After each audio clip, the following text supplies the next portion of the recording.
Sveiki visi, šiandien šaunus penktadienio vakaras, tik ką susikroviau automobilį daiktus ir pasiruošiau naujam iššūkiui. Koks tai galėtų būti iššūkis? Gal daugiau aš uždokumentuosiu tai, ką jau dariau pernai metais, bet patikėsit ar ne, įmanoma praleisti savaitgalį Nidoje, idealiai puikiai, su visko, ko tik įmanoma, už 100 eurų, įskaičiuojant kelionę, keltą, įvažiavimą, maistą ir 2 nakvynės. Tai skamba neįtikėtinai ir neįmanomai ir daug kas, kam pasakoju, net negali patikėti, tai tiesiog nusprendžiau nufilmuoti ir parodyti, kaip tai padaryti.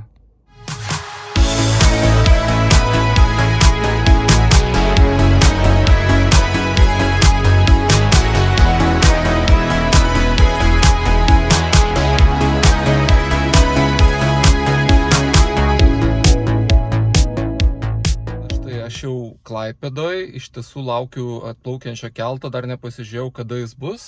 Dabar yra apie 12 valanda nakties, gana vėlai išvažiavau. Labai ramiai, ekonomiškai važiavau, tikslas buvo sudeginti kiek galima mažiau kuro. Tai kelionė iki čia man kainavo 18 eurų su mano automobilio sąnaudom. Ir kelto bilietas pačiu sezono piko metu 20 eurų.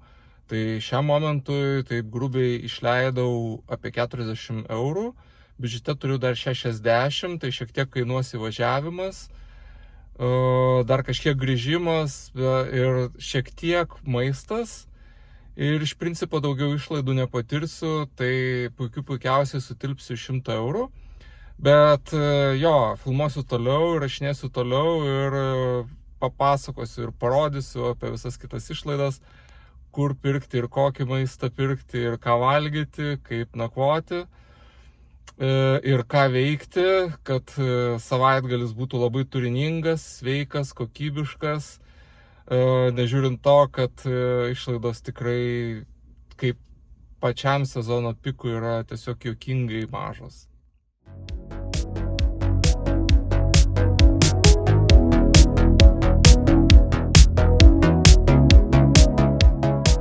Atvažiavau į Nidą, pakeliui sutikau visus įmanomus gyvūnėlius: stirną, ežiuką, porą šerniukų, lapę, zuikį, mažą lapiuką ant kelio. Žodžiu, čia naktį gyvenimas verda, jei ne pas žmonės, tai pas gyvūnėlius. Ir galiausiai aš esu savo numylėtam mieste, kuriame praleidau visą savo vaikystę ir aš gal net labiau save pavadinčiau nidiečiu negu vilniečiu. Ir čia man viskas artima, čia aš užaugau, čia visos mano vasaros prabėgo, pats geriausias mano gyvenimo laikas. Tai tiesiog jaučiuosi nuostabiai grįžęs į savo namus. Ir laikas žygiuoti į mano viešbutį maloniai jaukiai nakvyniai. Tiesa, žygiuoti niekur nereikės, tuoj parodysiu. Žadėjau parodyti savo kambarį, matot, kažkaip bagažinės daiktai atsidūrė priekyje, o kambarys, atrodo jis maždaug taip. Labai jaukus, patogus, minkštas, išlankstomas čiužinys, tikrai labai gera kokybiška pagalvė, pats geriausias miegmaišis, kokį galėjau nusipirkti, ir aš pilnai galiu išsitiesti, patogiai atsigulti ir labai gerai išsimiegoti. Tai 0 eurų, o ant jūros kranto, ant marių kranto tiksliau pasakius, nuostabioje vietoje, ir išsimiegu ir prasideda nuotykiai nuostabiame Lietuvos kurorte. Tai tiek ir iki rytojaus.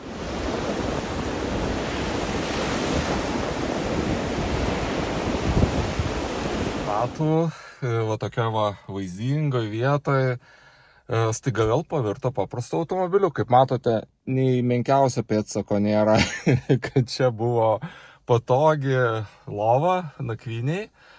Ir minėjau, kad dabar judėsiu medžioti pusryčių, bet pirmiausia, tai tiesiog vienas iš fainų dalykų, ką labai mėgstu daryti atvažiavęs į Nidą, tai pasiparkuoti mašiną prie senojo molo, kur vaikystėje žvejodavau kiekvieną dieną. Ir iš ten nubėgti iki jūros, o tada, žinoma, jau pasportavus galima ir papusryčiauti. Tai žygiuoju bėgioti.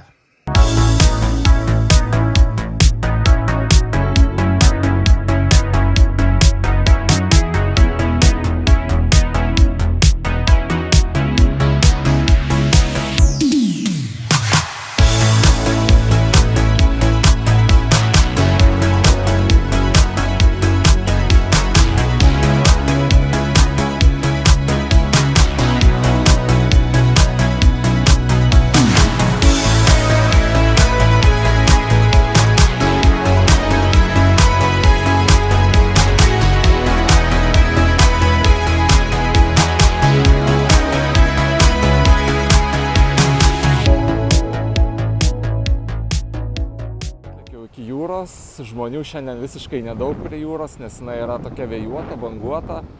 Va, bet vis tiek saulė šviečia, oras nuostabus, labai gražu, gera, gaivu ir tiesiog puiku leisti laiką prie jūros. Tai va, tai dabar iš lėto grįšiu atgal, kad pailsėtų raumenys, atsigautų kūnas ir keliausiu pusryčiauti.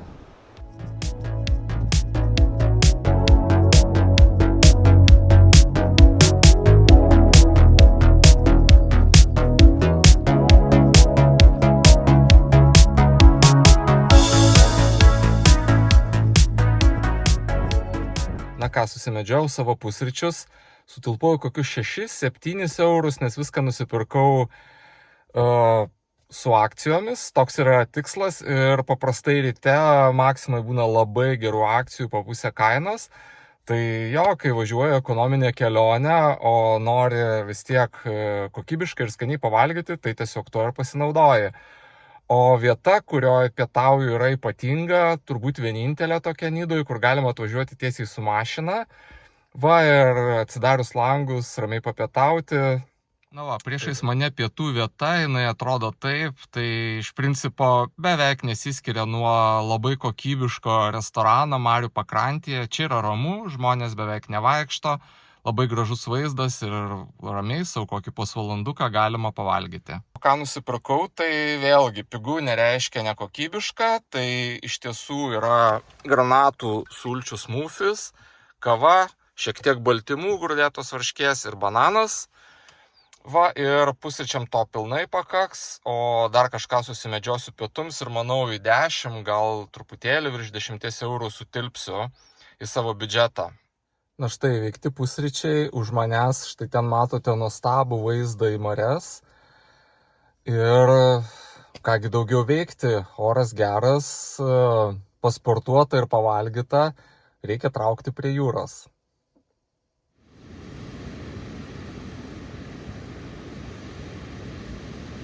Susiradau labai fainą užuovėją, pasistačiau savo krėslą, skėčio neprireikė, nes saulės čia daug nėra. Va, ir prieš mane labai graži jūra priešais, tai pasiėmiau su savimi šią kelionę ir kompiuterį. Šiek tiek rašau novelės, tai turiu nemažai medžiagos sukaupęs, tai sėdėsiu, klausysiu audio knygą, parašysiu vieną kitą novelę ir tiesiog ilsėsiuos ir mėgausiuosi šitą nuostabią gamtą ir aplinką. Va, o kas bus vakare, dar nesugalvojau.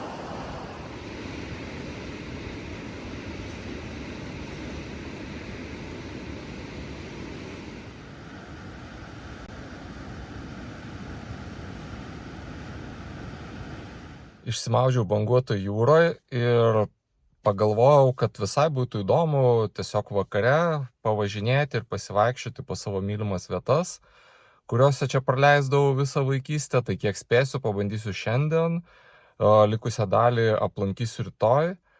Va, na ir ką pamatysiu, pasidalinsiu su jumis.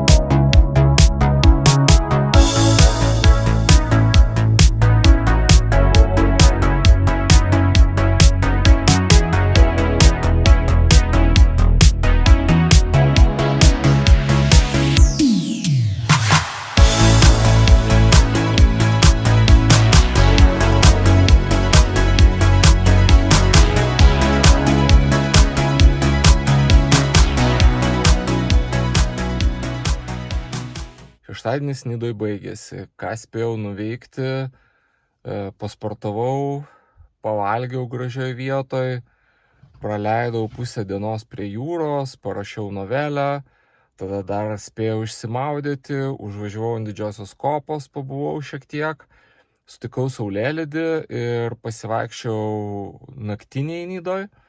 Va, ir dabar grįžau į savo viešbutį, dar čia jis yra tvarkomas, ruošiamas, va, kaip matote.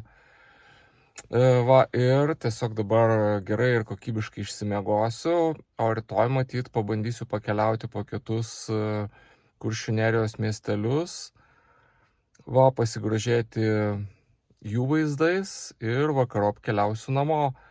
O pagal šiandienos išlaidas matau, kad vis dėlto aš sutilpsiu net ir į 100 eurų, nes šiandien maistui daugiau ir neišleidau, tik tuos 5 ar 6 eurus ryte.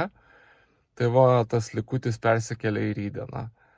Tai galiu drąsiai sakyti, kad kelionė, savaitgalio kelionė į Nidą sezono metu, pačiu brangiausiu metu, yra tikrai įmanoma už 100 eurų, puikiai leidžiant laiką, gerai išsimiegant ir kokybiškai valgant. Va, tai va, visai neblogas lifehackas. Tai tiek šiam šeštadienio vakarui Nidoje. Linkiu jums gero vakaro, pats einu miegoti ir susitiksime rytoj. Iki. Labas rytas, su dar viena gražia diena Nidoje. Šiandien sekmadienis, naktį labai lyjo, nežinau, čia buvo baisi kruša. Kažkur gal 4 valandą nakties pro šalį važiavo dviratininkas, tai girdėjau, kaip jis ten šaukė kitam, kad ateina ledai, čia kažkas bus, žodžiu, baisi audra. Tai va, bet jo, tiesiog stipriai labai nulyjo. Minutėliai buvau pabudęs, nes vis tiek daug garsiau automobilyje girdisi lietus nei namuose. Va, o tada vėl užmigau, puikiai išsimiegojau, pabudau apie 10 valandą, jau daugiau miegoti nebesinorėjo. Va, ir ką, va, vėl aplink mane ta pati graži, nuostabi vieta, nuostabus miškas, ramybė, paukščiai čiulba, oras geras, saulė šviečia, dangus visiškai giedras. Tai namo ruošiuosi važiuoti tik vakare. Ir visą dieną dar pasistengsiu šiandien praleisti tai vienoje, tai kitoje vietoje prie jūros, užsukdamas į keletą miestelių, pasivaikščiodamas po savo mėgstamas vietas. Va, ir bus dar viena graži, rami sekmadienio diena prie jūros su nulinėm išlaidom. Tai tiek šiam momentui, dabar susitvarkiau automobilį, va, visiškai atrodo taip, kaip ir turėtų atrodyti automobilis. Na, matosi, kad mėgstu leisti laiką vandenyje, džiūna rankšluostis, šortai. Va, o tai tiesiog keliauju pusryčiauti. Iki. Na ir galime įvertinti, ką šiandien mūsų branšo šefas paruošė ir padėjo ant stalo. Na, šį kartą viskas atrodo dar sveikiau nei vakar. Tai yra sveikuoliškos salotos su avinžirniais. Tada baltymams yra aistės jogurtas labai geras, tikrai labai daug baltymų turi. Šį kartą kivių smūfis, viską pirkau su akcijom, todėl šį kartą kivių smūfis. Didžiulės akcijinės avietės ir bananas. Labai sveiki pusryčiai, bendra jų kaina, man atrodo, apie 6 eurus, nes absoliučiai visos prekės su nuolaidom. Tai va, tai tikrai sėkmingai sutilpau į biudžetą. Šiandieną maistas šiek tiek kitoks negu vakar, kas irgi šaunu. Na tai tiesiog pasimėgausiu skaniais pusryčiais. Šiais metais Nidoje atsidarė ir iki parduotuvė, visiškai šalia Maksimos. Anksčiau nebuvo aišku ir Maksimos, buvo dar blogiau. Dabar yra 2 parduotuvės ir viena ir kita taiko agresyvias nuolaidas. Jos manęs neremia, aišku. Čia tiesiog šiaip dalinuosi patirtim. Va, tai vienos prekės vienur pigesnės, kitos kitur. Jeigu taupote, tai čia beveik nesugaišit laiko, nes durys šalia, užeinat vienur, pasirenkat kažką pasižiūrit, užeinat kitur irgi. Ir bendroji sumoje win-win situacija, sutaupote dar daugiau pinigų. Tai va, toks dar mažytis, dar vienas lifehackas pigesniam išgyvenimui per atostogas.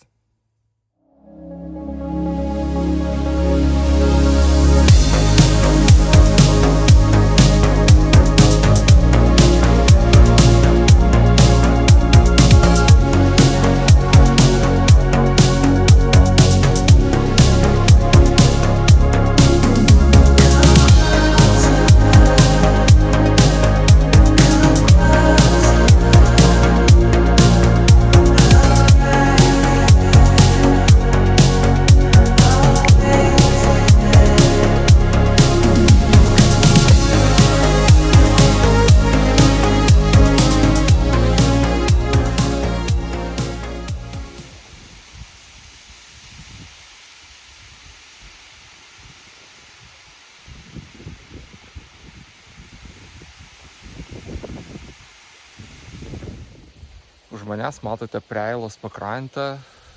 Iš tiesų Preila labai nuostabus, labai ramus miestelis ir atsibodus Nidos šurmuliui visą laiką galima atvykti čia ir tiesiog pasivaikščioti pakrantę, pasėdėti ant jos, kažką suvalgyti, paskaityti knygą. Ir man ypatingai patinka ši vieta būtent dėl šios pakrantės ramybės. Va, tai pasivaikščiokim kartu.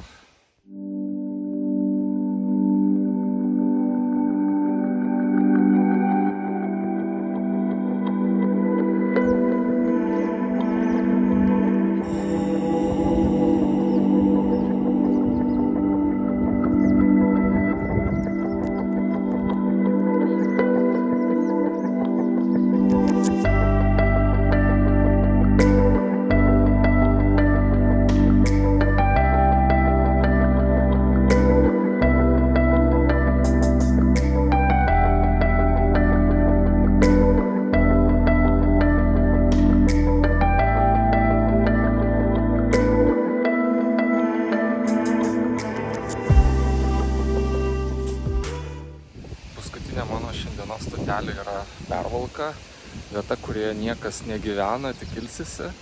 Čia vien poilsinės ir ji garsi savo švyturiu, kurį netrukus aplankysiu. Buvau jį nuplaukęs ir netgi užlipęs.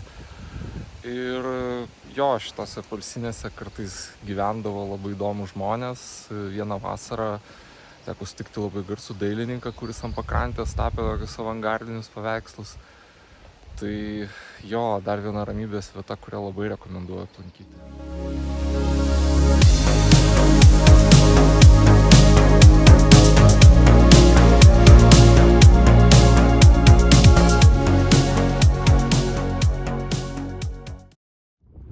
Šitas molas turi labai įdomią istoriją, dar labai senais laikais, kai nebuvo mobilių telefonų, tik atsirado patys pirmieji. Čia molo gale stovėdavo žmogus ir už labai didelę kainą galėdavo į 1 minutę kažkur paskambinti, nes ryšį gaudydavo tik tai čia. Va, ir dabar matau irgi stovi mobilaus ryšio bokštelis panašioje vietoje. Va, pačio molo paskirtis man visiškai neaiški, nes netgi kai miestelis būna pilnas, jame netiek daug žmonių ir molas visada yra tuščias. Taip pat nematau, kad kažkur galima būtų parkuotis laivams, tai nežinau, toks didžiulis betoninis monumentas į niekur.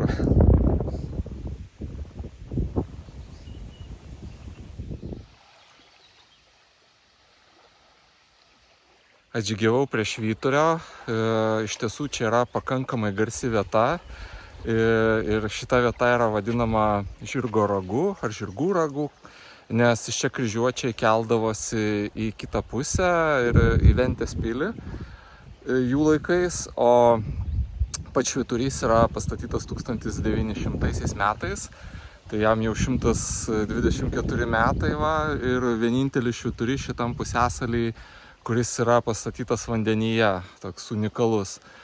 Va, ir aukštis jo 14 berods metrų ir va, šita vandens juosta, kurie eina iki jo, ją galima nubristi į švyturį, esu tą daręs, gylis yra apie metras gal 50, nu grubiai iki pečių, va, giliausiai vietoje, ir tiesiog brindi gilėjo, o po to seklėjo, tie švyturį išlipė ant akmenų, va, ir kai jo buvo atidarytos durys, esu užlipęs ir į viršų pasižiūrėti, ten nieko absoliučiai ypatingo nėra, tiesiog paprastas akumuliatorius automobilinis ir lemputė. Ir tiesiog jinai įsijungia vakare automatiškai ir dėl to jam kaip ir nereikia jokios priežiūros, o šviesa matosi ten už 10 ar 15 km atstumu ir tiesiog perspėja, kad čia yra seklumas. Tai va, tokia graži, įspūdinga vieta, kurią irgi rekomenduoju aplankyti.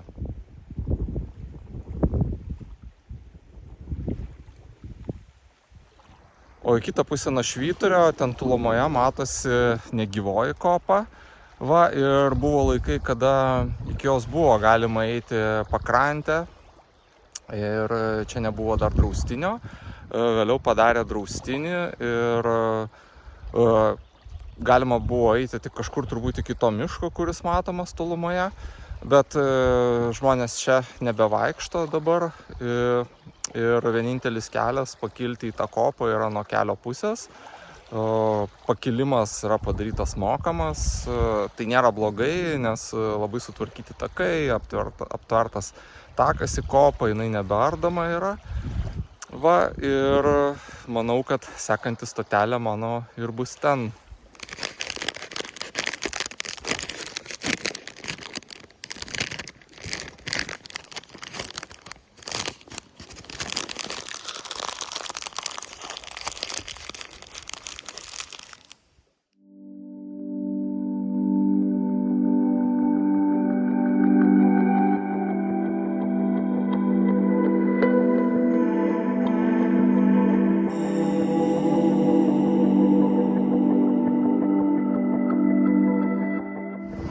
Na štai, mano savaitgalis Kuršių Nerijoj baigėsi. Vieną dieną turėjau ramesnę, pabėgiojau, pasportavau, pasėdėjau kopose, parašiau novelę, pasimaudžiau, pasivaikščiau po vakarinę Nidą, o kitą dieną turėjau daug aktyvesnę, pasistengiau aplankyti kiek galima daugiau gražių lankytinų vietų, iš tiesų tikrai nespėjau viską aplankyti. Va, bet bent jau parodžiau, kad už visiškai minimalią kainą galima pamatyti labai daug, galima praleisti puikiai laiką ir praktiškai išnaudoti kiekvieną minutę. Tad kviečiu keliauti, taupant ir turėti turiningus savaitgalius. Ačiū, kad keliavote kartu su manimi ir iki kitų kartų.